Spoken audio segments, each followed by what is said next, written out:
maybe same as last time. It was almost a month before we discussed Cūḻabyūhasutta from Sutta Nipata. It's about like how we grasp and attach to our views or opinions, and because of this we tend to fight with each other, to fight with someone who have a different opinion, whose opinion not fit with mine. Maybe not necessarily physically fight, but at least verbally, or at least a bare minimum. We feel very unpleasant when someone speaks something what not fit my view system, whatever I think about word, about Buddhism. If someone speak against, I feel uncomfortable. I don't want to be friend with this person anymore, you know. So, and interesting thing that this all happened because we kind of tend to forget that the way how we form our opinion and ideas, it's very conditioned phenomena. It's like conditioned what I heard, or whose teacher, under which teacher I practice, or like in which monastery I stay, or in where I come. So all these things are conditioned phenomena, and it's good to condition ourselves in a good way. It's good to give an input to our brain, like wholesome input, I would say. But also it's good to know that whatever ideas and thoughts in my mind appear, all of them, it's just conditioned phenomena. It means I thought about this in the past, or I heard this in the past. So if condition would change, situation change. So it's not like ultimately I understand the Dhamma, yeah, or like my opinion is truly right. It's just at the moment I understand the Dhamma like this, and like this person understands Dhamma like according to his understanding, and maybe it's helpful for him, or whatever I understand the Dhamma, it's helpful for me. I can practice accordingly, and I can get some good results, but not necessarily it would work for other person. So this is very conditioned phenomena, and to keep it in mind, it will be very helpful to kind of let go of this grasping, because we kind of, when we forget, we grasp, and then we fight. But when we know about this, we kind of let go, and we still follow right view, follow right practice, but not fight with each other, not kind of feel this unpleasantness, uncomfortableness when someone thinks differently. We just allow him, okay, he may think like this. If it's a right moment and he kind of asks questions, it's possible to share. But I don't like hold the flag of like Buddha's teaching and try to beat with this flag someone else, you know. So unfortunately, it's happened a lot. And yeah, it's interesting things. Just recently, Bhante Arya shared with us whatever bias and preconceptions can be in the world. And one of them was stuck in my mind, that if I heard something in the morning, like, or I thought about them, or I saw a dream, whatever. So this idea was already in this morning. And then evening time, I hear the same idea. In my mind, it's just fit. I just think, oh, it's a God speak with me, you know, it's a sign. it's indeed, this is a true Dhamma. So this kind of, it's a joke, of course, but tendency is there. Scholars kind of say that it's much more easy to accept the idea what was already thought by me in this morning, or like this afternoon, just recently. But it's not necessarily true. It's not necessarily like reality or something like this. It's just preconditions. And like this, we have a lot of biases, like more than 100. You can Google it. And interesting that, like, if we not pay attention to it, we tend to believe that yes, this is my opinion. This is how I think. Yeah. So let us continue with this sutta. I will read. Diṭṭhi sutte sīlavate muteva ete ca nisaya vimana dasi. So by he blame others only by what he heard, what he seen, what he smell, taste, and so on and thought, and also by his silavata. So silabata. Maybe you heard this term like stream enter. It's one of the fetter what he need to abandon. Cūḷabyūhasutta paramasa, they call it, like attachment to rite and rituals, attachment to practice and like any religious things what we do. So by itself, Cūḻabyūhasutta, it's not a bad thing. So it's like, it's all our rituals. We bow down to the Buddha 3 times before like any activity, or bow down to the senior monk 3 times. It's a kind of Cūḻabyūhasutta. It's a religious practice what we do. And we observe our sila as well, like our morality. It's also come to here. But what stream enter need to abandon, this belief that this is itself, it's enough to get liberation. So the person would think, okay, I bow down 3 times to the Buddha, and only by this practice I would get Nibbana. So this kind of ideas, and like person who enters the stream, he already abandoned. He understands that, yeah, all these practices, all this sila and bhata, and like all these like rituals, what we do, it may help. If you do it with right attitude, with right understanding, of course we need to keep our morality.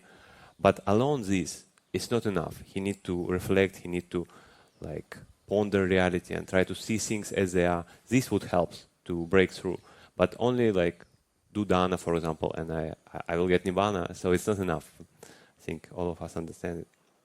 And here the sutta say, on account of this, like whatever I practice, whatever I like follow some morality, or I heard, I thought, I like reflect, on this account I blame other people. Vinichaya tattva passamana. So this person like strongly stand in his judgment. So he makes a judgment because of this, because of his practice and morality, and he make fun of others because he kind of despises them, look down. Balo paro kusalo techaham. So he calls them foolish people. He calls them like unskillful people. Yeneva balo ti param dadahi. Tenattamana kusalo techaham. But by whatever, on whichever account he consider another people as a fools, as a like unskillful people, on exactly the same account he consider himself as a skillful, as a wise. So I think I understand the Dhamma, yeah, like I understand anything, and I think because of this I'm a wise person. And if another person do not agree with me, I think he's a fool. So this kind of circle where, again, this sutta kind of show in kind of big way, in funny way, how it can go very wrong when person is very stuck with his opinion. But we need to know that it's just a human like tendency. All of us have this tendency to like make our opinion, and because of this look down on other people if they not agree with me. Sayamattam sukusalo vadano anyam vanyamena tadeva pavam. So he by oneself, like by his personal opinion, he make oneself skillful. So he think that I understand something, and because of this, he kind of put oneself on position higher than other people. Atisara diṭṭhi yavaso samatto mane namatto paripunnamani. So by he reached perfection, what he thinks that he reached perfection, because his view go too far. So in his proliferation, his mental like thinking or like logical things, he go too far. So he went beyond, like it's really too much. And because of this, he thinks that he's a perfect, he's a like skillful. Manena matto paripunnamani. So he full of mana, he full of comparison. He like see on other people, like look down or like compare myself with other people. Sayama savam manasa bisitto diṭṭhi hisa tasatata samatta. So he by himself, he like the word here used abhisita, this word used for king when he righteously have a right to get kingdom. So like inaugurate, they call this, like they put crown on his head, like so the process when king become a king, when prince become a king, so they called abhisita. So and this sort of say by one's own opinion, by one's own view, he put a crown of a wisdom on his head, like, and considered himself like I'm a wise, I'm a king of understanding. parassa che hi vachasa nihino, tumo saha hoti nihina panyo. So if by words of another one is considered a person with low wisdom, then the person who speaks this, it's even more lowest wisdom. So in another way, like if I consider another person like person with low wisdom, and he would be considered like a fool only by my words, then I would be also fool, because someone else would despise me. So it's like kind of only by blame I not become a foolish, or only by praise I am not become a wise. So like, but when we blame and praise another people, we forgot about this. We think, okay, if I call him like he not understands the Dhamma, it means he not understands the Dhamma. But actually it's just my opinion about him. It means like my idea or my view doesn't fit with his idea. So nothing more than this. Atta chesayam vidagu hoti dhiro, nakochi balo samaneso atti. So he by one's own opinion, he called himself one who understands, one who like arahant, and he call other people as fools. So if he call other people like everyone around fools, already this may tell us that maybe he not an arahant. Maybe like arahant unlikely would behave like this, that really argue with anyone and like blame everyone. Anyamito yabhivadanti dhammam aparadha suddham akevalena etam pitatha puriso vadanti sanditiragena hinebidara. So this person, he strongly infatuate, like strongly attached with desire towards his own view. So he not only attach or like his own view, but he like the liking of his own view. So by itself view, like I think about something, I cannot be really super strongly like attached with this or feel some pleasant. But by pleasant feelings, what produce this view, like I think, okay, this view is right, this is correct view, and this generates some pleasant feelings, and I like actually these pleasant feelings. That's why I like this view. Iteva suddhi iti vadayanti na anyesu dhammesu visuddhamaho evam pititha purisoni vita sakkayane tatta dalham vadanti. So again, this person, like kind of only on his account, like by again like all these things what we see in this sutta, it's funny when we read and we try to understand what it is. When we imagine the situation when in ancient India, like the people just in front of crowd of people, they just have a debate, have a like Dhamma discussion, and they kind of despise each other or boast each other. And when the Buddha describes these kind of things, we may just laugh, oh, funny things, or how they may behave like this.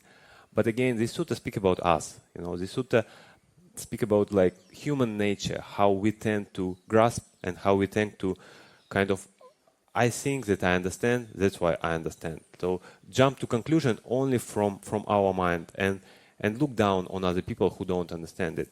So maybe we don't like act like they did in ancient India, but inside our head everything happened like this. So if we catch this point that the Buddha here speak about us, so it may help us when next time I grasp some opinion, I grasp some view or whatever, just try to let go of this, like all this kind of clinging. Buddha teaches that every clinging, every attachment just lead to suffering, and if I don't want to suffer, I need to try to let go of this suffering. Just try at least.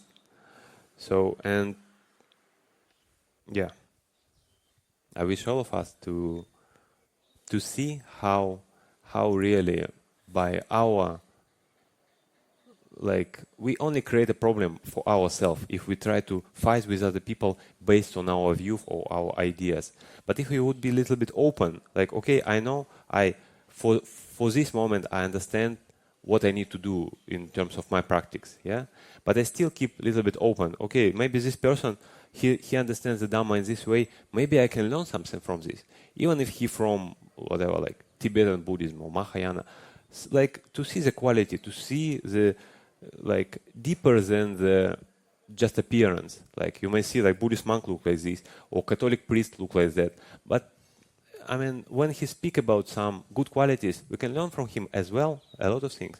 And also to see some bad Buddhist monk, you can kind of learn from him some bad things as well. So the appearance, it's not so matter, but like to see deeply what the person speak about, and if it's really my help to my practice, like we discussed in Cūḷabyūhasutta, they say, don't just go by whatever teacher say you, but just try to apply it in practice. And if it would work, if you see it would lead to wholesome activities, then just practice it.